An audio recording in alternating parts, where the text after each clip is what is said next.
నమస్తే, ఆంధ్రప్రభకి స్వాగతం. నేను ప్రియా కౌశిక్. ప్రస్తుతం నా ముందర ఒక 21 years ఓల్డ్ అద్భుతమైన చిన్న అమ్మాయి కూర్చొని ఉందన్నమాట. తను చాలా గొప్ప కిరీటాన్ని సాధించింది. తనని మీకు చూపించేస్తాను, మాట్లాడేద్దాం. అసలు ఏంటి ఈ విజయ రహస్యం అనేది కనుక్కుందాం తన మాటల్లోనే. హలో శశిరేఖ, నమస్తే. So first of all congratulations నీకు. Thank you so much. So ఇది అంత ఈజీ అయిన జర్నీ కాదు. సో అంత సీరియస్ డిస్కషన్ లోకి వెళ్లే ముందు ఒక చిన్న పాట నాకు గుర్తొచ్చింది నీ పేరు వినగానే. తెలుసా నీకు? అసలు నువ్వు విన్నావా? నేను I'm a bad singer but still నేను ఒక 2 lines పాడతాను, వెళ్ళిపోతే కూర్చో. ఓకే. సుందరి నీ వంటి దివ్య స్వరూపము ఎందెందు వెతికినా లేదు కదా. ఆ పాట నిజంగానే నీకు వర్తిస్తుందేమో అనిపిస్తోంది. అంత క్యూట్ గా ఉన్నావు తెలుసా నువ్వైతే, సీరియస్లీ. అందుకే మిస్ ఇండియా వచ్చిందంటావా? రైట్. సో శశిరేఖ పేరు ఫస్ట్ నుంచి ఇదేనా, శశితోనే ఉందా లేకపోతే? శశితోనే ఉంది. శశితోనే ఉంది. అంటే ఫస్ట్ ఏ ఉండేది నేమ్? శశి కుమార్ ఉండే బిఫోర్, ఇప్పుడు శశిరేఖగా మార్చుకున్నా. రైట్. శశిరేఖ వాస్ బాయ్, తర్వాత ట్రాన్స్జెండర్ లోకి మారిపోయింది, రైట్? అంతేనా? గర్ల్ అయిపోయింది. సో శశిరేఖ ఏమంటావు అసలు ఇప్పుడు ఈ జర్నీ అంతా ఎలా స్టార్ట్ అయింది? ఆ miss world competition, miss India competition participate చేయడం అంటే అంత ఆషమాషి కాదు. డెఫినెట్గా మన పర్సనాలిటీతో పాటు మనం మాట్లాడే విధానం కానీ ప్రతి ఒక్కటి దాంట్లో కౌంట్ చేస్తూ ఉంటారు. సో నీకు ఎలా టాస్క్ అయిందా ఇది, లేకపోతే కనుక ఈజీగానే వచ్చేసావా? టాస్క్ అనే చెప్తాను, ఎందుకంటే చాలా హార్డ్ వర్క్ చేశాను. చాలా అంటే చాలా హార్డ్ వర్క్ చేశాను. సో దీనికి నాకు సపోర్ట్ ఇచ్చేది అంజుష్ మేడం మెంటర్ అనేసి. సో తను ఇంటర్నేషనల్ మోడల్ మేడము. సో మేడంకి నేను ఒకసారి ఇంటికి వెళ్ళేటప్పుడు చెప్పాను, నాకు ఇలా ఆపర్చునిటీస్ ఏమైనా ఉంటే చెప్పండి అని చెప్పి.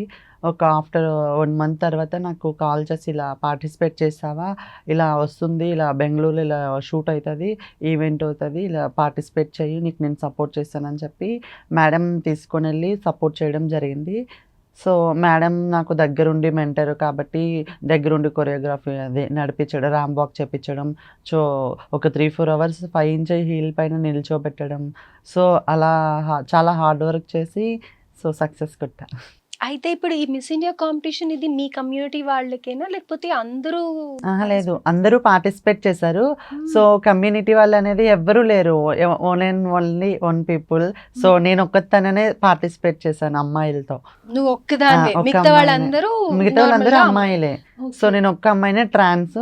సో నేను ఒక్క అన్న ట్రాన్స్ ఉన్నాను కాబట్టి సో అమ్మాయిలందరితోటి నేను పార్టిసిపేట్ చేశాను. ఓకే. మరి అక్కడ ఎలాంటి డిఫరెన్స్ చూపించలేదా? వాళ్ళందరూ మంచిగానే కలిసిపోయారు. బెంగళూరులో అయ్యింది ఈవెంట్ వచ్చేసి. సో అందరూ హ్యాపీగా రిసీవ్ చేసుకున్నారు, హ్యాపీగా ఎంజాయ్ చేస్తూ చేసేసా. సో అసలు ఈ కాంపిటీషన్స్ ఉంటాయి, దీంట్లోకి వెళ్ళాలి అన్న ఐడియా నీకు ఎలా వచ్చింది? అంజుష్ మేడం ఉన్నారు కదా. అంజుష్ మేడం ఎలా పరిచయం నీకు? అంజుష్ మేడం కమ్యూనిటీలో madam. So madam international model. So తన ద్వారా నేను ఇండస్ట్రీలో ఇక్కడ తెలుగు టాలీవుడ్లో నేను 4 years నుంచి కష్టపడుతున్నా. సో మూవీస్ ఆపర్చునిటీస్, సీరియల్స్ కానీ ఏమైనా చేద్దాం అనుకుంటున్నా కానీ నాకు బ్యాక్ సపోర్ట్ ఎవ్వరూ లేరు. ఇప్పటికొచ్చి నాకు ఒక కాల్ కూడా నేను చాలా ఆడిషన్స్ కూడా ఇచ్చా. సో ఒక్క కాల్ కూడా రావడం అనేది నాకు అవ్వలే ఇప్పుడు దాకా. 4 years నుంచి కష్టపడుతున్నా ఇండస్ట్రీలో, చాలా హార్డ్ వర్క్ చూపిస్తున్నా కానీ నాకు సక్సెస్ అనేది కనిపిస్తలే. ఒకసారి మోడలింగ్ కదా బాగుంటుందేమో, ఒకసారి చూద్దాం, ఇటు సైడ్ కూడా చూద్దాం అనేసి ఒకసారి ఇంటికి వెళ్ళాను, మేడం ఇంటికి డీటెయిల్స్ కనుక్కోవడానికి వెళ్ళాను. సో వెళ్ళేటప్పుడు మేడం ఇలా చెప్పాను, ఇలా కావాలి, ఇలా ఆపర్చునిటీ ఉంటే చెప్పండి, నా సక్సెస్కి ఏం వస్తలే, నేను చాలా హార్డ్ వర్క్ చేస్తున్నా కమ్యూనిటీ నుంచి, నేను ఒక్క అమ్మాయిని, నాకు ఎవరి సపోర్ట్ లేరు, కొంచెం మీరు సపోర్ట్ ఇస్తే నేను సక్సెస్ అవుతానేమో మీ నుంచి కూడా అనేసి మోడలింగ్ వైపు చూపించా కొంచెం. సో ఇంట్రెస్ట్ చూపించాను. ఆ ఇంట్రెస్ట్ వల్ల మేడం దగ్గరుండి నాకు ర్యాంప్ వాక్ చేపించడం, మా మెంటర్గా ఆమె నాకు ఇచ్చారు. సో సపోర్ట్ ఇచ్చి మంచిగా సక్సెస్ చేపించారు. రైట్. అయితే ఇప్పుడు 21 years అంటున్నావు కదా. సో ఇండస్ట్రీకి వచ్చి 4 years అని అంటున్నావు. సో అసలు ఎలా వచ్చేసావు, ఎక్కడి నుంచి వచ్చావు, ఏంటి, నువ్వు ఏం చదువుకున్నావు?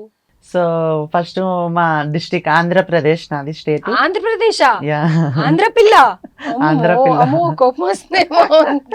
ఆంధ్రప్రదేశ్, ఆంధ్రమ్మాయి, ఆంధ్రమ్మాయిని. సో ఆంధ్రప్రదేశ్ విజయనగరం. విజయనగరం నుంచి రఘుమండ అనే చిన్న విలేజ్ మాది. విజయనగరంలో రఘుమండ అనే విలేజ్ నుంచి నేను హైదరాబాద్ రావడం జరిగింది. సో ఎప్పుడు వచ్చానంటే నా ఇంటర్ కంప్లీట్ అయిపోయిన తర్వాత వచ్చాను. ఇంటర్ కంప్లీట్ అయిపోయిందా? ఇంటర్ కంప్లీట్ అయిపోయిన తర్వాత వచ్చాను. సో ఇంటర్ కంప్లీట్ అయిపోయిన తర్వాత వచ్చి ఇక్కడే స్టే చేస్తున్నా 4 years నుంచి, చాలా హార్డ్ వర్క్ చేస్తూ. సో ఇలా అంటే ఇక్కడికి వస్తే నువ్వు చిన్న విలేజ్ అని అంటున్నావు కదా, మరి ఇంత పెద్ద ప్రపంచంలోకి వచ్చే ముందు నీకు భయం అనిపించలేదా? ఎవరు సపోర్ట్ తీసుకొని వచ్చావు? నాకు ఎవ్వరి సపోర్టు లేదు. బిఫోర్ నుంచి నాకు ఇప్పటి వరకు నాకు ఎవ్వరి సపోర్ట్ లేదు. మా ఒక్కదానివే మమ్మీ డాడీ వచ్చేసావా? సపోర్ట్ లేదు. నేను ఒక్కదాన్నే వచ్చేసాను. సో హైదరాబాద్ వచ్చాక చాలా భయం వేసింది. చచ్చిపోతానేమో, ఉంటానేమో, ఎవరు ఎలా ట్రీట్ చేస్తారో తెలీదు. ఇక్కడ వేరే హిందీ అని, అప్పుడు నాకు లాంగ్వేజెస్ ఏం రావు. ఇప్పుడు హిందీ వచ్చు, ఇంగ్లీష్ అర్థం చేసేసుకుంటా. సో తెలుగు, సో ఇక్కడ ముస్లిమ్స్ ఎక్కువ కదా, సో లాంగ్వేజెస్ చాలా లాంగ్వేజెస్ ఉంటాయి కాబట్టి నాకు లాంగ్వేజ్ మాట్లాడడం రాదు. సో తెలుగు ఒక్కటే వచ్చు. సో దానివల్ల చాలా భయపడిపోయినా నేను ఫస్ట్. సో నాకు ఎవరు సపోర్ట్ లేదు. నేను ఎలా ఉంటా, నేను ఎలా బతుకుతా, కానీ ఏదో విధంగా బతికి చూపించాలి. నేను చాలా చిన్నప్పటి నుంచి చాలా ప్రాబ్లమ్స్ ఫేస్ చేసి, చాలా అవమానాలు పడి, సో మమ్మీ నీతో డాడీ చాలా స్ట్రగుల్ ఉండే ఉంటుంది. మమ్మీ డాడీ చాలా అవమానం పడ్డారు నా నుంచి. సో మా రిలేటివ్స్ కానీ, మా విలేజ్ పీపుల్స్ కానీ ఎవ్వరు సపోర్ట్ లేదు.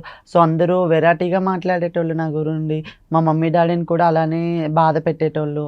సో హైదరాబాద్ వచ్చేసి నేను ఏదో సక్సెస్ కొడతాను అనేసే వచ్చాను. సో హైదరాబాద్ వచ్చి చాలా హార్డ్ వర్క్ పెద్ద చేశాను. కిరీటమే కొట్టేసావు బెంగళూరుకి వెళ్ళి. కిరీటం హైదరాబాద్ కొట్టేసి కదా. మా విలేజ్కి వెళ్ళా. వెళ్ళావా? అప్పుడేమన్నారు? అప్పుడు చాలా ప్రౌడ్ గా ఫీల్ అయ్యారు. ప్రతి ఒక్కళ్ళు హ్యాపీనెస్ చూస్తుంటే నా హ్యాపీనెస్ కన్నా వాళ్ళ హ్యాపీనెస్ నాకు కావాలి అనిపించింది. సో చాలా ప్రౌడ్ గా ఫీల్ అవుతున్నారు. మన రఘుమండలో కూడా ఇంత టాలెంటెడ్ పర్సన్స్ ఉన్నారా. సో చాలా అంటే చాలా హ్యాపీగా ఫీల్ అయ్యారు మా విలేజ్ పీపుల్ కూడా. నిజంగా నువ్వు ఇలానే సక్సెస్ కొట్టాలి, నేను 90mm స్క్రీన్ పైన చూడాలి, నువ్వు చాలా సక్సెస్ కొడతావు, చాలా హార్డ్ వర్క్ చెయ్యు, ఏదో ఒక రోజు నీ సక్సెస్ వస్తుంది నీకు, నీ హార్డ్ వర్క్ కి. అందరూ అలా ఎంకరేజ్ చేశారన్నమాట. అందరూ ఎంకరేజ్ చేశారు. సో ఇప్పుడు అవన్నీ మర్చిపోయావు నువ్వు, అంతేనా? అనేది మర్చిపోయినా. ఇప్పుడు కొంచెం హ్యాపీ మూమెంట్ లో ఉన్నా. Very nice. అయిన తర్వాత మరి నెక్స్ట్ టార్గెట్ ఏంటి? నెక్స్ట్ టార్గెట్ ఏం లేదు. ఒక టాలీవుడ్ లోనే నాకు ఒక సీరియల్స్ లో కానీ, మూవీస్ లో కానీ యాక్ట్ చేయాలి అని ఉంది. ప్రస్తుతం ఏం చేస్తున్నావా? ప్రజెంట్ అయితే నేను అసిస్టెంట్ గానే చేస్తున్నా. సో మహతి గారు, Jabardasth Sridevi drama company and serials Mahathi గారు, సో మేడంకి నేను అసిస్టెంట్గా చేస్తా. సో మేడం కనే కాకుండా ఇంకెవరు పిలిచినా, సో మేకప్ అసిస్టెంట్గా కానీ, పర్సనల్ అసిస్టెంట్గా కానీ వెళ్తూ ఉంటా ఆర్టిస్టులకి. సో వెళ్తూ సో మిస్ ఇండియా పార్టిసిపేట్ చేసిన కాడ నుంచి, సో విన్నింగ్ హైదరాబాద్ వచ్చిన కాడ నుంచి నేను ఎక్కడికి వెళ్తలే ప్రజెంట్. సో ఇంటర్వ్యూస్ అనేసి, సో ఈ బేసిక్ పైన తిరుగుతున్నా. ప్రజెంట్ అయితే ఇలానే వెళ్తున్నా ముందుకి. సో ఇంకా నెక్స్ట్ ఏం చేయాలి, మళ్ళీ అదే అసిస్టెంట్గా కంటిన్యూ చేయాలా, ఏం చేయాలో అర్థమవుతలేదు. సో కొంచెం కన్ఫ్యూజ్లో ఉన్నా. కన్ఫ్యూజన్ లో ఉన్నావన్నమాట. సో కనిపిస్తుంది ఏదో ఒకటి. అయితే ఇప్పుడు జబర్దస్త్ వాళ్ళు ఎవరు పాపులర్ అయినా ఇమీడియట్ గా ఆపర్చునిటీ ఇచ్చేసి స్టేజ్ మీద మాట్లాడిస్తారు కదా, మరి నువ్వు వెళ్తూ వస్తూ ఉంటావు మహతి గారితో, మరి ఎప్పుడు నీతో ప్లాన్ చేయలేదా ఒక వీడియో అలా, ఒక షూట్ ఏం ప్లాన్ చేయలేదా? బిఫోర్ కదా, ఆఫ్టరే రీసెంట్గా మా మేడంతో వెళ్ళే తర్వాత Sridevi drama company 100 episode 150 celebrations 150 సెలబ్రేషన్కి నేను చేసా శ్రీదేవి డ్రామా కంపెనీలో ఒక ఎపిసోడ్ డాన్సింగ్. సో నన్ను తీసుకున్నారు. సో అదొక అంటే చెప్పారా ఇలా స్టేజ్ మీద? నేను ట్రాన్స్ అని చెప్పారు ఇలా అంటే ఇండియా Miss ఇలా India ఇది అప్పుడు వచ్చింది. కాదు, చాలా డేస్ అవుతుంది. బిఫోర్ ఒక 4-5 months బ్యాక్. ఇది నువ్వు వినాయక క్రౌన్ వినాయక నేను ఇంకేం చెప్పలేదు. Right, okay. సో ఒక్కసారి నువ్వు ఇప్పుడు హ్యాపీ మూమెంట్ లో ఉన్నాను, హ్యాపీ అంత హ్యాపీగా ఉంది అని అంటున్నావు కదా, కానీ ఒక్కసారి నీలాగా బాధపడే వాళ్ళు ఎంతో మంది ఉంటారు కదా, బాధపడిన వాళ్ళు ఉంటారు, చాలా ప్రాబ్లం ఫేస్ చేసేటోళ్ళు ఉంటారు. నేనే ఇంత ప్రాబ్లం ఫేస్ చేశాను, నాకన్నా ఎంత ప్రాబ్లమ్స్ ఫేస్ చేస్తున్నారో తెలియదు కానీ, సో చాలా మంది అయితే ఉంటారు ప్రాబ్లమ్స్ ఫేస్ చేసి. ఇంట్లో యాక్సెప్ట్ ఉండదు, సో ఫ్యామిలీ సపోర్ట్ ఉండదు, బయటకు వస్తే సొసైటీ సపోర్ట్ చేయదు. సో ఫస్ట్లో అయితే చాలా కష్టపడాల్సి వచ్చింది, చాలా హార్డ్ వర్క్ చేస్తూ. నువ్వు ఏ ఏజ్ లో ఐడెంటిఫై చేసావు ఇలా నువ్వు you are not into like అబ్బాయి అని కాదు, లేకపోతే ఇలా అమ్మాయి అని కాదు అన్న దశ ఒకటి ఉంటుంది కదా, అది నువ్వు ఎప్పుడు ఐడెంటిఫై చేసావు? నేను నా 5th క్లాస్లో నాకు తెలిసింది. సో నేను ఒక ఫిఫ్త్ అమ్మాయిని క్లాస్ అంటే సమ్వేర్ అరౌండ్ 10-11 ఇయర్స్ 8-9 ఇయర్స్కి 8-9 ఇయర్స్ 8-9 ఇయర్స్కి నేను ఒక అమ్మాయిని, నేను అబ్బాయిని కాదు. సో నేను చూడడానికి అబ్బాయిలా కనిపిస్తున్నా, సో నేను ఒక అమ్మాయిని కదా, ఎందుకు ఇలా పుట్టించాడు దేవుడు నా ఫీలింగ్స్కి, నా నా బాడీ చేంజెస్కి. సో నేను అమ్మాయిని అప్పుడు తెలిసింది. మీరు ఎంతమంది? మేము ముగ్గురు, మీ అమ్మకి అక్క, అన్నయ్య, నేను. ఓకే. సో అమ్మ ఎప్పుడు ఐడెంటిఫై చేయలేదా అప్పటి వరకు నీలో ఎలాంటి చేంజెస్ ఏం ఐడెంటిఫై చేయలేదు? చాలా చేంజెస్. ఇంకా మమ్మీ బయట పనికి వెళ్ళి వస్తారు, ఏ పని ఉంటే ఆ పనికి ఏ పని వెళ్ళిపోయింది. చేస్తుందమ్మా? ఏం పని ఉంటే ఆ పని, పొలం పని అని, ఏమైనా కంపెనీస్లోకి కానీ, నార్మల్ ఎక్కడ రైలు కంపెనీ ఉంటుంది. నాన్న మా డాడీ ఫార్మర్, డాడీ కూడా ఏదైనా, ఓ రైతు బిడ్డ. మ్మ్. నైస్. సో డాడీ కూడా ఏదైనా పని ఉంటే ఆ పని చేసుకుంటారు. సో ఇంటికి మమ్మీ డ్యూటీకి వెళ్ళి వచ్చేసరికి వల్ల నేను పనికి వెళ్ళి వచ్చేసరికి ఇంట్లో గిన్నెలు తోమడం, కసలు ఊడడం, బట్టలు ఉతకడం, వంట చేయడం, సో అటువంటివి చేసేదాన్ని. అక్క? సో అక్క కూడా ఉండే. సో అప్పుడు అక్క బిఫోర్ మ్యారేజ్కి అక్క నేను కలిపి చేసుకునేటోళ్ళమి. సో అక్కకి మ్యారేజ్ అయిపోయిన తర్వాత నేను ఒక్కదాన్నే రెస్పాన్సిబిలిటీ అంతా నువ్వే చేసుకునేది. తీసుకున్నా. సో అలా చేయడం వల్ల ఇంట్లో మమ్మీకి సపోర్ట్ చేస్తున్నారు అనుకున్నారు, కానీ అలా చేంజెస్ అని వాళ్ళకి తెలియలేదు. ఓకే. సో అలా చేంజెస్ వచ్చిన తర్వాత నా ఇంటర్ 10th అయిపోయాక 10th కూడా నా ఫ్రెండ్స్, మరి అప్పటిదాకా నీతో పాటు ఫ్రెండ్స్ ఉంటారు కదా, 10th చాలా వరకు, ఫ్రెండ్స్ ఇంటర్ ఉన్నారు. వరకు. బాయ్స్తో నేను ఎప్పుడు టైం స్పెండ్ చేయలే బాయ్స్తో. సో మొత్తం గర్ల్స్తోనే చేశాను. నా ఫ్రెండ్స్ చాలా మంది ఉన్నారు గర్ల్స్. సో వాళ్ళతోటే నేను తిరగడం చేయడం చేశాను. వాళ్ళు అలా యాక్సెప్ట్ చేసేవాళ్ళ? అంటే ఇప్పుడు చిన్నప్పుడు అబ్బాయి 10th లాగా వరకు ఉన్నప్పుడు బాగానే యాక్సెప్ట్ చేశారు. ఇంటర్కి వెళ్ళేసరికి కొంచెం చేంజెస్ వచ్చాయి వాళ్ళకు కూడా. సో ఏంటంటే ఇప్పుడు 10th వరకు నా ఫ్రెండ్స్ మా విలేజ్ పీపుల్సే కదా, చుట్టుపక్కల ఉన్న పల్లెటూర్లు విలేజెస్కో. సో అందరూ కలిసి ఒక హై స్కూల్ ఉంటారు కదా విలేజెస్లో, హై స్కూల్లో చదువుకునేటోళ్ళమి.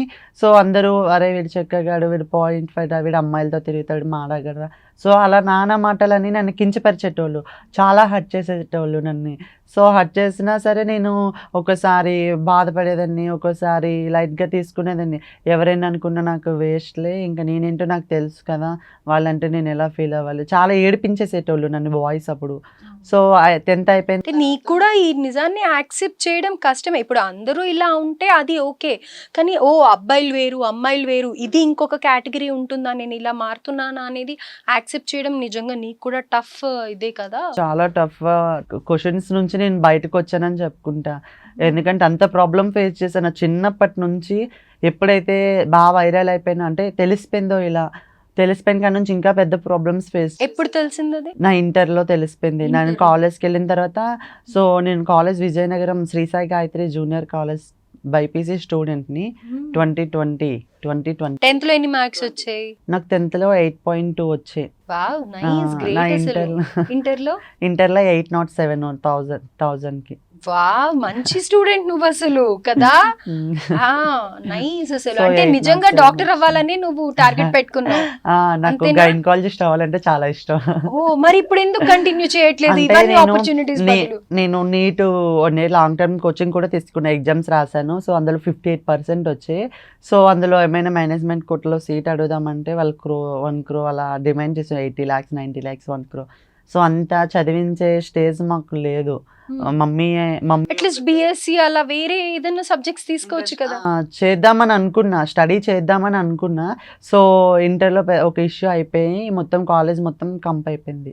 సో అంటే నేను ఒకరోజు నా ఫ్రెండ్స్, నేను బాయ్స్తో నేను మీట్ అవ్వను.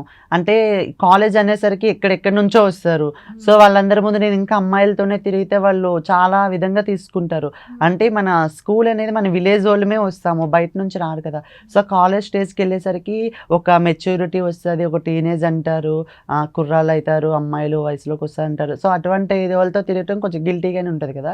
సో నేను ఎవరితోటి తిరిగేదాన్ని కాదు. సో నా బుడ్డి ఫ్రెండ్స్ ఉన్నారు కానీ వాళ్ళతోనే తిరిగేదాన్ని. వాళ్ళకి కొంచెం తెలుసు నా బిహేవియర్ అనగా ఏమనగా. ఎవరితో అన్న షేర్ చేసుకున్నావా నాకు ఇది ప్రాబ్లమ్? ఫ్రెండ్స్తో షేర్ చేసుకున్నా, ఒక వాళ్ళు 4-5 ఏమనేవాళ్ళు మెంబర్స్తో అప్పుడు? షేర్ చేసుకుంటే వాళ్ళు బాగానే పికప్ చేసుకొని బాగానే నాతో మూవ్ అవ్వడం, రిసీవ్ చేసుకోవడం, మాట్లాడేటో. నా ఇంటర్ 2nd yearలో. సో నేను ఒక రోజు అమ్మాయిల వాష్రూమ్కి వెళ్ళిపోయిన కాలేజ్లో. సో నా ఫ్రెండ్ నేను వెళ్ళాంలే. సో నేను తనకి తెలుసు కదా అమ్మాయిని అనే ఫీలింగ్స్ ఉన్న, అబ్బాయి కాదు అని. సో నేను అమ్మాయిల వాష్రూమ్కి వెళ్తే మా ప్రిన్సిపల్ చూసి నన్ను సీసీ కెమెరాలో చూసి పిలిచి శుభ్రం కొట్టేశారు నన్ను. కొట్టారా? శుభ్రం కొట్టేశారు. ఒక ఎందుకని? అబ్బాయి అంటే ఏదో మిస్టేక్ చేసావు అని అనుకొని కొట్టారా? కొట్టారు. ప్రిన్సిపల్స్ కి, కాలేజ్ లో లెక్చరర్స్ కి తెలియదు కదా నేను ఇలా అని. సో అలా శుభ్రం కొట్టేశారు మా ప్రిన్సిపల్. అడగలేదా అసలు ఏం జరిగింది, ఎందుకు వెళ్ళావని? అడగకుండానే అడగలేదు, కొట్టేశారు. కొట్టేసిన తర్వాత మా మమ్మీ డాడీకి కాల్ చేసి పిలిపించారు. నెక్స్ట్ డే మీ మమ్మీ పేరెంట్స్ అని తీసుకుంటాని. సో వెళ్ళేసరికి మా మమ్మీ చెప్పింది, ఇలా ఇలా చేస్తారు చిన్నప్పటి నుంచి తను, అంటే ఎంత చెప్పినా బాయ్లా మారుతలేదు, అది ఇది మేము చూడక అలా ఇస్తున్నా. తర్వాత మా ప్రిన్సిపల్ కొంచెం జాలి చూపించి కొంచెం సపోర్ట్ చేయడం మొదలు పెట్టారు అప్పటి నుంచి. సో ఏంటంటే మమ్మీ డాడీకి హాస్పిటల్స్ తిప్పండి, చూపించండి, మీకు ఏమైనా అయితే నేను ఉన్నాను, నేను సపోర్ట్ చేస్తాను, మీరు హాస్పిటల్కి తిప్పండి అని అన్నారు. సో బ్యాడ్ లక్ ఏంటంటే మా ప్రిన్సిపల్ సార్ కరోనా వచ్చి చనిపోయారు. సో నేను చాలా అంటే చాలా బాధపడిపోయాను. ఎందుకంటే నా కాలేజీలో ఎవ్వరు సపోర్ట్ లేదు. సో మా ప్రిన్సిపల్ సార్, మా ఫిజిక్స్ సార్, మా కెమిస్ట్రీ సార్ కొంచెం వీళ్ళకి తెలిసిన తర్వాత కొంచెం సపోర్ట్ చేయడం మొదలుపెట్టారు. సో నాకు మంచి సపోర్ట్ వస్తుంది అనే లోపే మా ప్రిన్సిపల్ చనిపోయారు. అందుకే అంటారు తల్లి, తండ్రి, గురువు, దైవం అనేసి. చూసావా నువ్వు ఎంత వాళ్ళని ఎంత మిస్ అవుతున్నావు, ఎంత సపోర్ట్ చేశారు అని చెప్పేసి. అంటే ఇంట్లో తల్లిదండ్రి తర్వాత వాళ్ళే కదా గురువు. సో అంత సపోర్ట్ చేశారు. కానీ నువ్వు ఏం చేయాలి తెలుసా, ఇప్పుడు నిజంగా నీకున్న ఇంట్రెస్ట్కి నువ్వు గైనకాలజీ కాకపోయినా అట్లీస్ట్ నీ గ్రాడ్యుయేషన్ కంప్లీట్ చేయి. వాళ్ళని వీళ్ళని ఆపర్చునిటీస్ అడగకు, అస్సలు అవసరమే లేదు. వాళ్ళని దగ్గరికి ఒక రోజు ఇలా ఇంటర్వ్యూ ఇవ్వండి మేడం అని చెప్పేసి రావాలి, మళ్ళీ అది టార్గెట్ పెట్టుకో. వస్తున్నారు. ఇప్పుడు 4 years జర్నీలో ఇటుపక్క ఎందుకు స్టడీ ఆపేసానంటే, సో నా ఇంటర్ ఇంకా నీట్ కూడా 58% వచ్చింది. ఇంకా విలేజ్లో కాలేజ్లో ఇన్సిడెంట్ అయింది, అది విలేజ్లో స్ప్రెడ్ అయిపోయింది. సో మా డాడీని మా మమ్మీని ఊర్లోకి వెళ్తుంటే ఇలా మాట్లాడుకుంటున్నారు, ఇలా చేస్తున్నారు, అరే మీ కొడుకు ఇటువంటి వాడు, మమ్మీ డాడీకి కన్న కొడుకునే అలా అంటే కొంచెం అవమానించినట్టు. నీ కొడుకు ఇటువంటి వాడా, నీ కొడుకు చెక్కగాడా, ఇలా దొరికిపోయాడంట, అలా చేశాడంట, ఇలా చేశాడంట. సో నెగిటివ్గా స్ప్రెడ్ అయిపోయింది మొత్తం. సో మా డాడీ ఒకరోజు కొట్టేశారు నన్ను. మా డాడీ అనగా మా అన్నయ్య, వాళ్ళ ఫ్రెండ్స్ కూడా, అరే మీ తమ్ముడు ఇటువంటి వాడా, ఇలా చేస్తున్నారా, అలా చేస్తున్నారని అన్నయ్యని కూడా నాన్న మాటలు అనడం వల్ల చాలా బ్యాడ్ అయిపోయాము. బ్యాడ్ అయిపోయిన వల్ల ఇంకా నేను ఇంట్లో నుంచి వెళ్ళిపోవాలి, ఇక్కడ ఉండకూడదు. నువ్వు మారలేదు, ఇక్కడ హైదరాబాద్కి వచ్చాకే. నేను హైదరాబాద్కి వచ్చిన తర్వాతనే ఇలా చేంజ్ చేసుకుని, ఇలా ఆపరేషన్ చేసుకోవాలి, నేను అమ్మాయిని కదా, సో ఇలా చేంజెస్ చేసుకోవాలని ఒక గోల్ తోటే వచ్చాను. మరి చదువుకోవడానికి డబ్బులు లేదన్న దానివి, సర్జరీకి ఎలా డబ్బులని? హైదరాబాద్ వచ్చి 4 years అవుతుంది కదా, 4 years లో 2 years కష్టపడ్డా. 2 years ఇక్కడికి వచ్చి ఎవరి దగ్గర ఉన్నావు, ఎలా ఏంటి? ఇక్కడికి వచ్చి ఒక రిలేటివ్ ఉన్నారు. అంటే నేను ఫస్ట్ ఇంట్లో చెప్పుకుని పారిపోయి వచ్చేసిన హైదరాబాద్కి. సో అప్పుడు మళ్ళీ ఇంటికి పంపించేశారు, పోలీసులు పట్టుకొని ట్రాప్ చేసి పట్టుకొని నన్ను ఇంటికి పంపించేశారు. మీ అమ్మ వాళ్ళు కంప్లైంట్ ఇచ్చారా? అమ్మ వాళ్ళు కంప్లైంట్ పోలీస్ స్టేషన్ మాట్లాడలే, ఫోన్ లిఫ్ట్ చేయలేదు నేను ఎవరితో. ఇప్పుడు హైదరాబాద్లో స్టే చేస్తున్నా, ఇప్పుడు ఫ్యామిలీ అంతా యాక్సెప్టెడ్. బిఫోర్ ఎవరు సపోర్ట్ లేదు, రిలేటివ్స్ కానీ, ఫ్రెండ్స్ కానీ, విలేజ్లో సపోర్ట్ కానీ ఎవరు లేదు. సో ఇప్పుడు మంచి సపోర్ట్ వస్తుంది, మంచిగా మాట్లాడుతున్నారు అందరూ. సో ఊరికి పంపించాక మళ్ళీ వచ్చేసావా? ఊరు పంపించాక అప్పుడు మమ్మీకి చెప్పేసి నేను వచ్చేసాను, నేను ఉండలేను, నా ఫీలింగ్స్ వరకు నేను ఇలా అమ్మాయిగా అయిపోతాను, నేను ఉండను, నేను ఇలా చెయ్యను, అది ఇది అని చెప్పి వచ్చేసాను మమ్మీకి చెప్పి. సో మళ్ళీ హైదరాబాద్ వచ్చాక అత్తయ్య అనేసి ఒక ఆమె ఉంటారు, ఆమె దగ్గర ఉండి ఆమె ఏం చేసేటోళ్ళని. అసలు ఆవిడ ఎక్కడ పరిచయం అయ్యారు? ఆవిడ మామయ్య ద్వారా, ఒక అంకుల్ ఉంటారు మామయ్య ద్వారా నాకు పరిచయం అయ్యారు. మామయ్య తీసుకెళ్ళి 1 day night వాళ్ళు ఇంట్లో పెట్టుకొని ఒక 3-4 days నేను రైల్వే స్టేషన్స్ అనగా సికింద్రాబాద్లో, అమీర్పేటలో ఇలానే తిరిగా. నాకు ఏం తెలియదు, ఎక్కడుంటున్నానో కూడా తెలియదు.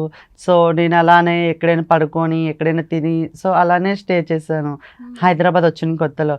తర్వాత మామయ్య ఒక రోజు వాళ్ళ ఇంట్లో పెట్టుకొని, అంటే మీ రిలేటివ్? రిలేటివ్ 1 night వాళ్ళ ఇంట్లో పెట్టుకొని నెక్స్ట్ డే మార్నింగ్ పంపించేశారు. వద్దులే మా దగ్గర ఎందుకు ఎన్ని డేస్ ఉంటావు, అది ఇది అని చెప్పి పంపించేశారు. మీ అమ్మ వాళ్ళ తమ్ముడా? అమ్మ వాళ్ళ తమ్ముడు అంటే కొంచెం రిలేటివ్, మరీ సొంత కాదు, ఒక రిలేటివ్. సో వాళ్ళు అత్తయ్య అనేసి ఇంకొక అమ్మకి పరిచయం చేశారు, నేను అత్తయ్య అని పిలుస్తా. సో ఆమెను పరిచయం చేసి, నాకు ఇలా ఇంట్రెస్ట్ ఉంది, నేను ఇలా షూటింగ్స్ చేస్తా, నాకు ఇలా కొంచెం సపోర్ట్ చేయండి, అది ఇది అంటే వాళ్ళ ఇంట్లోనే వాళ్ళు ఏం చేసేటోళ్ళు, డైలీ నాకు షూటింగ్స్ జూనియర్ ఆర్టిస్ట్గా పంపించేటోళ్ళు. అబ్బాయిగా ఉన్నప్పుడు జూనియర్ ఆర్టిస్ట్గా పంపించి నేను మళ్ళా వచ్చి వీళ్ళ దగ్గరే ఉండేదాన్ని. వీళ్ళ ఇంట్లోనే ఏదైనా పని చేస్తూ, వాళ్ళ ఇంట్లో కూడా నేను పని చేశాను. సో వాళ్ళ ఇంట్లో పనిచేస్తూ వాళ్ళు మార్నింగ్స్ ఆఫీసెస్లో వర్క్ చేశారు, ఉడవడం, గిన్నెలు తోమడం, మాపేయడం. సో అలా సో వాళ్ళతో పాటు నేను కూడా చేసేదాన్ని. అంటే నాకు ఫుడ్ పెడుతున్నారు కదా డైలీ ఉండడానికి, ఇల్లు వాళ్ళతో పాటు ఉంచుకున్నారు స్టే చేసి. ఏమైనా జీతం అలా ఇచ్చేవాళ్ళ? మనీ ఏమి ఇచ్చేటోళ్ళు కాదు, ఫుడ్ పెట్టేటోళ్ళు.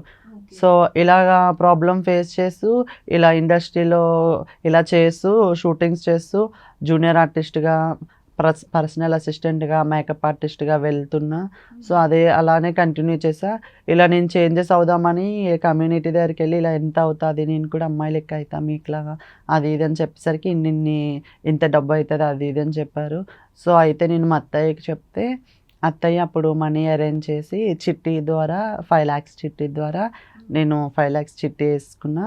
సో అలా కష్టపడి ఇలా ఆపరేషన్ సర్జరీకి ఎంత అయింది? దగ్గర దగ్గర ఒక 5-6 lakhs అయింది మొత్తం. Okay, 5-6 lakhs. మరి చాలా పెయిన్ఫుల్ గా ఉంటుంది అని చెప్పేసి వేరే ట్రాన్స్జెండర్స్ కూడా మాట్లాడడం వీడియోస్ లో చూసాము. మరి ఆ జర్నీలో అంతా నీకు ఎవరు తోడున్నారు? నీకు సేవలు ఎవరు చేశారు? ఆ మాటకు వస్తే నాకు ఎవ్వరు సపోర్ట్ లేదు. అయ్యయ్యో, నేను ఏడిపించేస్తున్నానా నిన్ను? బట్ స్టిల్ అంటే నా ఓకే, ఉద్దేశం నో ఏంటంటే ప్రాబ్లం.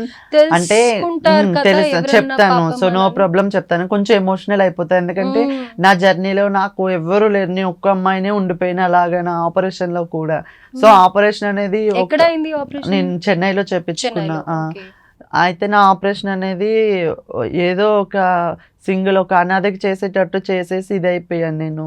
సో అందరికీ మంచిగా మంచి హ్యాపీగా కమ్యూనిటీతో ఉంటారు కానీ నేను మొత్తం అలాగా చేసుకోలేదు. మరి నీ కమ్యూనిటీలో ఎవరు ఫ్రెండ్స్ కాలేదా? ఉన్నారు, కమ్యూనిటీ ఫ్రెండ్స్ ఉన్నారు, కమ్యూనిటీ కూడా సపోర్టే.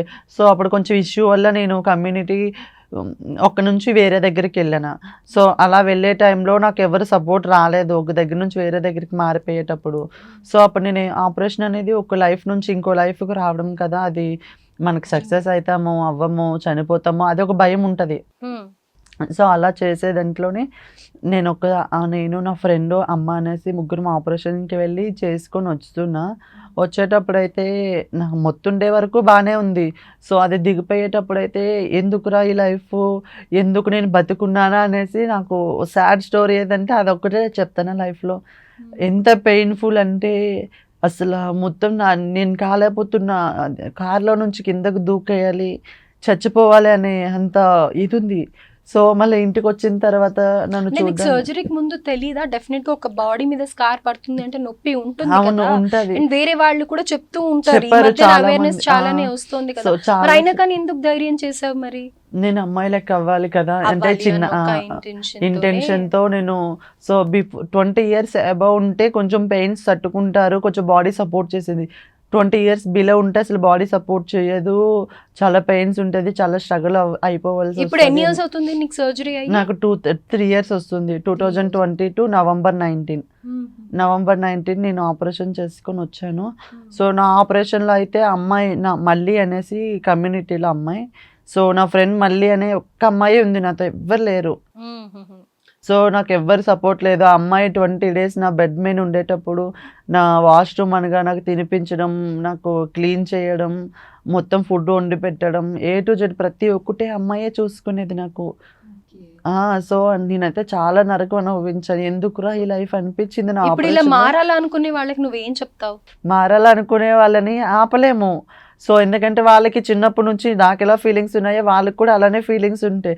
సో వాళ్ళని కూడా ఒక అమ్మాయిలా చూసుకోవాలని ఉంటుంది. సో వాళ్ళకి నేను ఏం చెప్తానంటే మారాలి, కానీ 20 above అంటే మనము తట్టుకోగలము, నేను ఉంటాను, స్ట్రాంగ్గా ఉంటాను అనేటోళ్ళు మారాలి. సో చిన్న పిల్లలుగా ఉండి మన లైఫ్ను స్పాయిల్ చేసుకోవాలంటే వద్దు.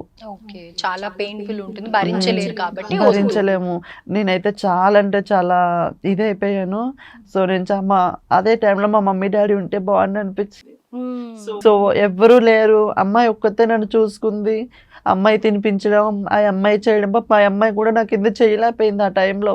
సో 20 days 40 days ఉండాలి, 20 days అమ్మాయి పెట్టుకుంది నన్ను, 20 days ఇంకా చేయలేక రిలేటివ్ అంటే అత్తయ్య అన్నాను కదా ఇందాకలా, సో ఆమె దగ్గర పంపించేసింది. సో నేను 20 days ఆమె చూసుకుంది, ఇంకో 20 days ఆమె దగ్గరికి వెళ్ళి నా వంతు లీనే చేసుకోవడం. అంటే పైప్స్ ఉంటాయి, చాలా ఇదిగా ఉంటుంది. సో అది ఒక నరకము నుంచి బయటికి రావాలి ఒక 45 days. సో అలా అనమాట. సో నేను ఒక్కదాన్నే అలాగా చేసుకోవడం, అలా బయటపడ్డాను ఆపరేషన్ నుంచి. రైట్. మామూలుగా మాకు చూడటానికి ఏంటంటే ఫిజికల్గా చేంజెస్ వస్తాయి, అమ్మాయిలాగా మారిపోతారు, చాలా ఈజీ అని అనిపిస్తుంది, కానీ దీని వెనకాల అమ్మో ఇంత చాలా ఈజీ కష్టం అంటే ఉంటుందన్నమాట. అసలు చాలా ఈజీయే కాదు. అసలు ఆ పెయిన్స్ భరించడం, ఒక అమ్మాయి అయినా ప్రెగ్నెన్సీ ఉండేటప్పుడు, డెలివరీ అయ్యేటప్పుడు అంత పెయిన్ ఉంటుందో కానీ ఇలా ఒక అబ్బాయి నుంచి అమ్మాయిగా ట్రాన్స్జెండర్ అయితే ఎంత పెయిన్స్ అనుభవించాలో. ఆ టైంలో మనకి ఎవరు సపోర్ట్ ఉండదు. ఆ టైంలో మనకి మమ్మీ డాడీ కూడా దగ్గర ఉంటారు. వాళ్ళు ఎలా పడితే అలా చూసుకుంటారు, చేసుకుంటారు. మన అమ్మ నాన్న అయితే దగ్గరుండి అమ్మో నా కూతురికి ఇలా అయ్యిందని చూసుకుంటారు. సో ఇట్లా అంటే జాలి పడతారే కానీ మనల్ని అయితే ఓదార్చలేరు కదా. సో అలా సపోర్ట్ చేసేటోళ్ళు చాలామంది ఉన్నారు. వచ్చేటోళ్ళు, చూసేటోళ్ళు, వెళ్ళేటోళ్ళు కానీ. సో ఇదే అనమాట. రైట్. అయితే నువ్వు ఇందాక మాటల్లో అన్నావు కదా, మా కమ్యూనిటీలోనే నాకు ఇష్యూ అయింది అని అనేసి. అంటే ఇక్కడ మీకు కూడా ఇబ్బందులు కలగజేసే సిచ్యువేషన్స్ వస్తాయా? కొంచెం అంటే మనం పెద్దవాళ్ళు చెప్పిన మాట వినకపోవడం కానీ ఏదైనా ఉంటాయి కదా, కొంచెం ఇష్యూస్ అనేవి ఉంటాయి కమ్యూనిటీలో కూడా, రేర్ అవి. సో నేను అక్కడ ఒక దగ్గర నుంచి వేరే వాళ్ళ దగ్గరికి వెళ్ళానని కొంచెం ఇష్యూస్ అంతే. ఓకే. ఇంకేం ఇబ్బందులు కలగలేదు? ఇంకేం ఇబ్బంది లేదు నాకు. ఓకే. మంచిగా సపోర్ట్ చేస్తారు. కమ్యూనిటీ కూడా నాకు మంచి సపోర్ట్. ఎందుకంటే నేను ఏ షూటింగ్స్కి వెళ్తానన్నా, నేను అప్పుడు ఎంఎస్ ఆఫీస్ కూడా కంప్యూటర్ నేర్చుకునేదాన్ని. అప్పుడు డ్యాన్స్ క్లాస్కి వెళ్ళేదాన్ని. సో అప్పుడు నాకు మంచి సపోర్ట్ కమ్యూనిటీ. నువ్వు చిన్న పిల్లవి, నీకు ఇప్పుడు చాలా నేర్చుకోవాలనిపిస్తే ఏజ్ ఇది, నువ్వు మంచిగా వెళ్ళి మంచిగా నేర్చుకో, మేము సపోర్ట్ చేస్తాము. చాలా సపోర్ట్ చేశారు, ఎంకరేజ్ చేశారు. అత్తయ్య, అమ్మ, మా మమ్మీ నన్ను ఎక్కడికి వెళ్ళా ఒక చిన్న పిల్లలాగా మంచిగా రెడీ చేపించడం, మంచి రెడీ చేపిస్తుంది మా మమ్మీ, ఇష్క మమ్మీ. అయితే ఒక్కటి చెప్పు, సర్జరీ అయింది, మొత్తం హార్మోనల్ చేంజెస్ ఇలా చాలా ఉంటాయి కదా, మరి నీ స్కిన్ ఎంత క్యూట్గా, అసలు ఎంత బాగుంది తెలుసా, న్యాచురల్గా చాలా బాగుంది. అండ్ నీ హెయిర్ కూడా, మామూలుగా హెయిర్ కూడా ఎక్స్టెన్షన్స్ పెట్టుకోవడం అలా చేస్తారంట కదా, నీ హెయిర్ రియలేనా? నా హెయిర్ రియలే. వావ్, ఎంత బాగుంది బౌన్సీగా. చాలా కట్ చేసేసాను. ఇక్కడ లాంగ్ హెయిరే ఉండేది, ఇక్కడ వరకు ఉండే. కొంచెం హెయిర్ 4-5 టైమ్స్ కట్ చేశాను. సో కట్ చేసేయడం వల్ల ఇక్కడ షార్ట్ అయిపోయింది కొంచెం. ఓకే. శశిరేఖ, ఇప్పటిదాకా నేను ఏడిపించాను కదా, ఇంకా నేను నిన్ను ఏడిపించను. చలో మనం చాలా లైట్గా మంచిగా మాట్లాడుకుందాం. ఇప్పటిదాకా సాడ్ స్టోరీ అయిపోయింది. సో ఇప్పుడు మోడలింగ్ చేస్తున్నప్పుడు, నేర్చుకునేటప్పుడు నువ్వు ఎవరికైనా ఏదైనా సజెస్ట్ చేయాలి అని అనుకుంటే కనుక ఏం సజెస్ట్ చేస్తావు? కొత్తగా మోడలింగ్లోకి వచ్చి, లేకపోతే కనుక ఇలాంటి ఇండియా మిస్ ఇండియా కాంపిటీషన్స్లో పార్టిసిపేట్ చేయాలనుకునే వాళ్ళకి ఏం చెప్తావు? మిస్ ఇండియా కాంపిటీషన్ అంటే కొంచెం మనకి అన్నీ తెలిసి ఉండాలి. కొంచెం అంటే మనం అక్కడ మనకు అన్నిటికీ మార్క్స్ అనేవి ఉంటాయి. మార్క్స్ అనే వాళ్ళు క్వశ్చన్స్ చేయడం కానీ, మన డిగ్నిటీని చూసి మనం చేయడం, మన కొంచెం యాటిట్యూడ్గా చూపించడం కానీ, మన ర్యాంప్ వాక్ చేసేటోళ్ళు మన ఎక్స్ప్రెషన్స్తో కొంచెం అన్నిటికీ కొంచెం మార్క్స్ అనేవి ఇస్తారు వాళ్ళు. సో నడవడము, మనము ఏదో స్టేజ్ వేసేసి దానిపైన నడిచేయడము, ర్యాంప్ వాక్, మోడలింగ్ అదే ముందు ఇటు తిప్పేస్తే అయిపోతుంది అనుకుంటాం, కానీ ఆ 5 పాయింట్ హీల్స్ వేసుకొని నడడం అనేది చాలా కష్టం. మ్యాండేటరీయా అన్ని ఇంచెస్ హీల్ ఉండాలా? కంపల్సరీ ఉండాలి, ఖచ్చితంగా ఉండాలి. మనం ఒక model international, Miss Universe, Miss వరల్డ్కి వెళ్ళాలంటే ఖచ్చితంగా ఉండాలి. సో చాలా కష్టం అది. నేనైతే 3 అవర్స్ అలానే, నాకు ప్రాక్టీస్ టైంలో 3 అవర్స్ అలానే వేసుకొని నిల్చోబెట్టేశారు. ఒక గోడ పట్టుకుందామన్నా పట్టుకొని ఇచ్చేటోళ్ళు కాదు. కిందన కూర్చుంటే పెయిన్. నాకు ఫస్ట్ టైం అంటే రన్వేస్ చేశాను, ఒక 2-3 ఈవెంట్స్ చేశాను, కానీ అంత పెద్ద హీల్స్ వేసుకొని చేయలేదు. ఫస్ట్ టైం నా లైఫ్లో ఇంత హార్డ్ వర్క్ చేశాను మోడలింగ్ కోసం. సో అంత హీల్స్ వేసుకొని నడిచేటప్పుడు అయితే నా లెగ్స్ కింద బబుల్స్ కట్టేసాయి. అసలు 3 అవర్స్ అలానే పాయింటెడ్ హీల్ పైన నిల్చొని ఉండడం. సో చాలా అంటే చాలా ప్రాబ్లం ఫేస్ చేసి, అది టీ స్టేప్లోనే ఉండాలి, స్టేజ్ మీద నిల్చునేటప్పుడు టీ స్టాండ్లోనే ఉండాలి. సో స్ట్రైటెడ్ ఉండాలి, లెగ్స్ ఇలా డౌన్ అవ్వకూడదు. సో ఏ పొజిషన్లో ఉన్నామో అదే పొజిషన్లో ఉండాలి స్టేజ్ పైన. సో చాలా పెయిన్ వచ్చేసిద్ది. సో మనం నేర్చుకోవాలనుకుంటే ముందు మనం ఏమైనా మెంటర్తో మీట్ అవ్వి ర్యాంప్ వాక్ చేయడం నేర్చుకోవడం. ఇంకా నేనేం క్వశ్చన్స్ అడిగారు? నన్ను దీనికి క్వశ్చన్స్ పెట్టలేదు, క్యాన్సిల్ చేశారు క్వశ్చన్స్, మరేమో తెలియదు. సో క్వశ్చన్స్ పెట్టలేదు. వేరే వాళ్ళని అడిగారా? క్వశ్చన్స్ పెట్టలేదు ఈసారి. నెక్స్ట్ ఇంటర్నేషనల్కి ఉంటుందంట. సో ఏ పాయింట్లో నిన్ను మిస్ ఇండియాగా కన్సిడర్ చేశారు అని అంటావు? ఏ పాయింట్ అంటే, ఇప్పుడు నేను ఒక ఈవెంట్ ఉంది, జడ్జెస్ ఉంటారు. సో చాలామంది డైరెక్టర్స్ అని చాలామంది ఉంటారు. సో జడ్జెస్ మార్క్స్ ఇచ్చుకుంటారు. నేనైతే ఒక ట్రెడిషనల్, ఒక వెస్టర్న్ వేసుకొని ర్యాంప్ వాక్ చేసేసా. సో ఇంకా అంతమందిలో పోటీ అందరికీ మార్క్స్ పడతాయి. సో జడ్జెస్ పైన డిపెండ్ అయి ఉంటది. ఇప్పుడు నీతో పాటు రన్నర్ అప్స్ వాళ్ళు ఉంటారు కదా, ఉన్నారు, సో runners నువ్వు ఉన్నారు. నెంబర్ 1 కదా, Yeah. సో సెకండ్ వచ్చిన వాళ్ళకి ఏం క్వశ్చన్స్ ఏమన్నా అడిగారా, లేకపోతే వాళ్ళని ఎలా కన్సిడర్ చేశారు?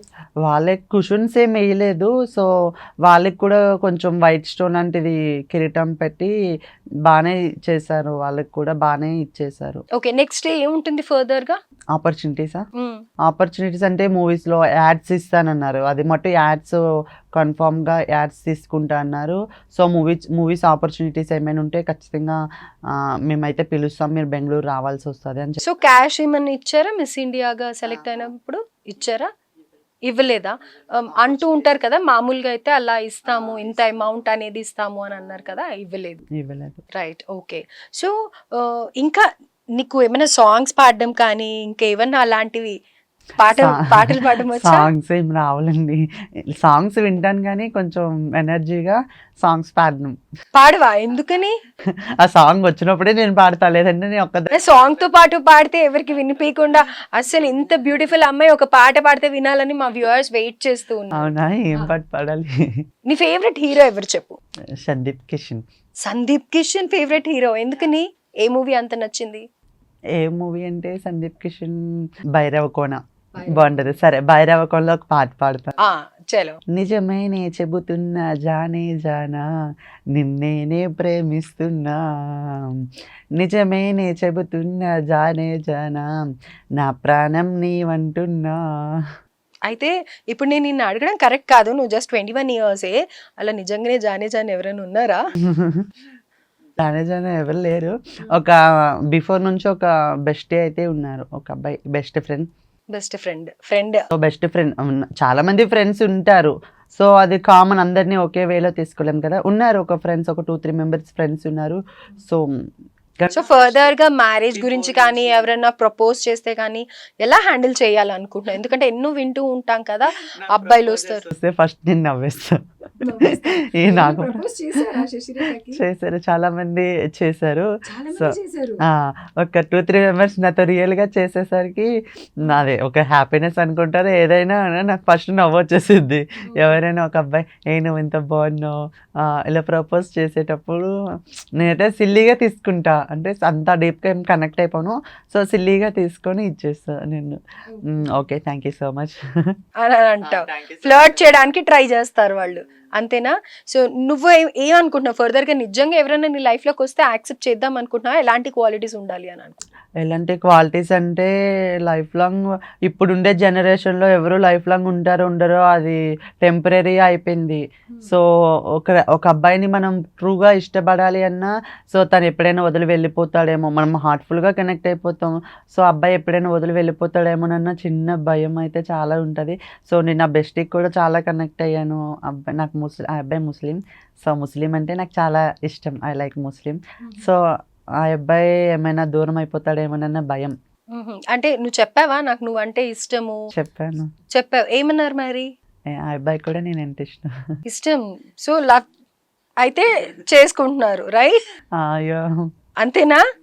ఓకే. సో ఫ్యూచర్ లో మ్యారేజ్ అది ఏమన్నా ఎక్స్పెక్ట్ చేయొచ్చా?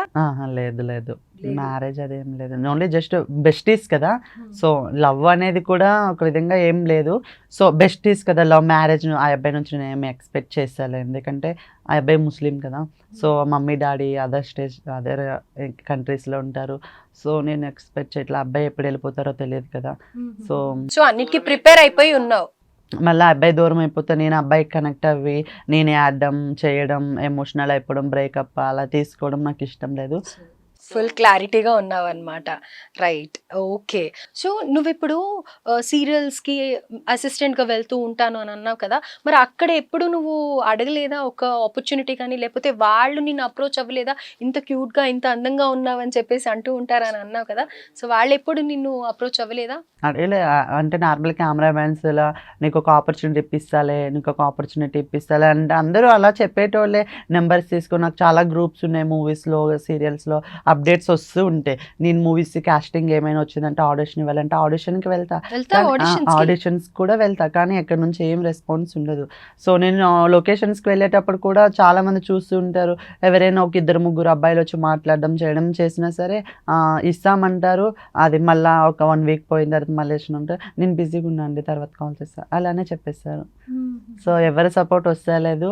సో ఈ టాలీవుడ్లో నాకు ఒక సీరియల్ చేయాలి, ఒక మూవీస్లో యాక్ట్ చేయాలంటే ఉంది.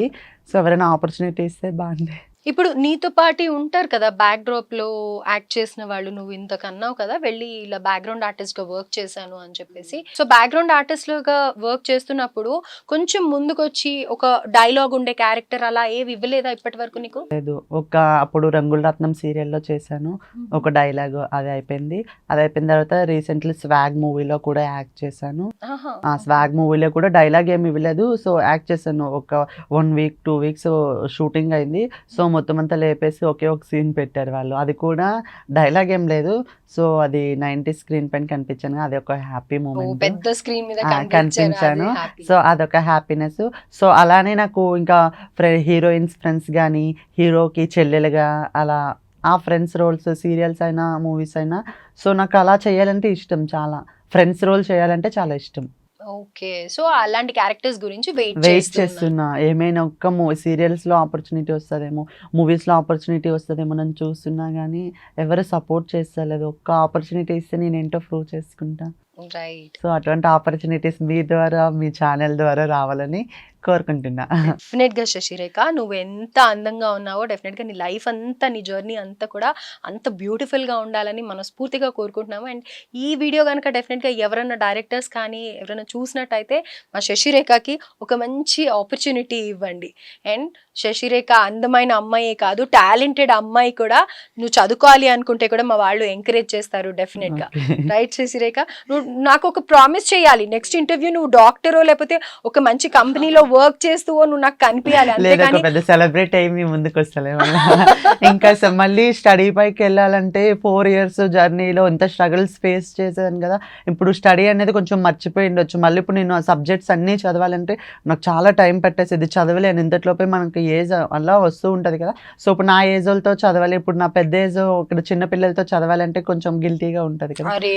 చదువు దగ్గర కూడా ఉన్నాయి కానీ సో అంత స్టడీ ఇప్పుడు మనం క్యారీ చేయలేము, అంత బ్రెయిన్ కి మనము మళ్ళీ స్టడీ సబ్జెక్ట్స్ ఆల్ సబ్జెక్ట్స్ మళ్ళీ మనం బ్లాక్ రావాలంటే చాలా కష్టం.